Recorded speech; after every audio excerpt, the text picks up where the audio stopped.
வணக்கம் சுட்டி குழந்தைகளே, நான் சிகாமணி. எல்லாரும் கதை கேட்க தயாரா இருக்கீங்களா? இன்னைக்கு நம்ம கேட்க போற வித்தியாசமான கதை நாவடக்கம். ஒரு ஊர்ல ஒரு சோம்பேறி ஆழ்ந்த தூக்கத்துல இருந்தான். அப்ப அவனோட நாக்கு பேச ஆரம்பிச்சுது. நாக்கு பல்ல தட்டி எழுப்புச்சு.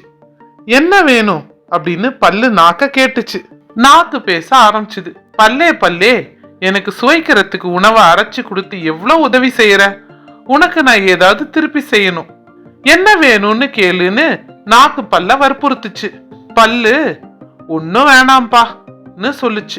அது எல்லாம் என்னால ஏத்துக்க முடியாது, நீ ஏதாவது கேட்டே தீரணும்னு நாக்கு அடம் பிடிச்சது. பல் எதுவும் கேட்காம மௌனமா இருந்துச்சு. நாக்கு விடுற மாதிரி இல்ல. மறுபடியும் அடம் பிடிச்சது. உடனே பல்லு, எனக்கு ஏதாவது உதவி செய்யணும்னு நீ நினைச்சா நீ பேசாம இரு, அதுவே போதும்னு சொல்லுச்சு. நாக்கு அதிர்ச்சியா கேட்டுச்சு. நான் ஏன் பேசக்கூடாது? பேசினா உனக்கு என்ன ஆபத்துன்னு கேட்டுச்சு. உடனே பல் சொல்லுச்சு, காலையில நீ ஒரு வீரங்கிட்ட மரியாதை குறைவா பேசின. உடனே கோபம் கொண்ட அந்த வீரன் பேசி அவன் பல்ல உடைக்கிறேன் பாருன்னு ஒரு குத்து விட்டான். அந்த குத்துல என் கடவா பல்லு 2 பேரை நான் இழந்துட்டேன்.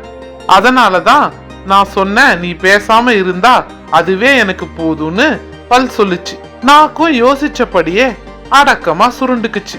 சுட்டி குழந்தைகளே, நம்ம எப்பவும் அடக்க வேண்டியது நம்ம நாக்கதான்.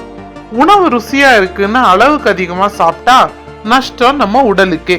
அதே மாதிரிதான் உணர்ச்சி வசப்பட்டு நம்ம நாக்க அடக்க முடியாம வார்த்தைகளை விட்டுட்டோம்னா நம்ம மனசுக்கு கஷ்டம் அப்படின்றத இந்த கதை மூலியமா நம்ம தெரிஞ்சுக்கிறோம். குழந்தைகளே, உங்கள் நாள் என்றும் இனிமையுடன் அமைய இன்னொரு நீதி கதையுடன் உங்களை சந்திக்கிறேன். விடை பெறுவது உங்கள் சிகாமணி.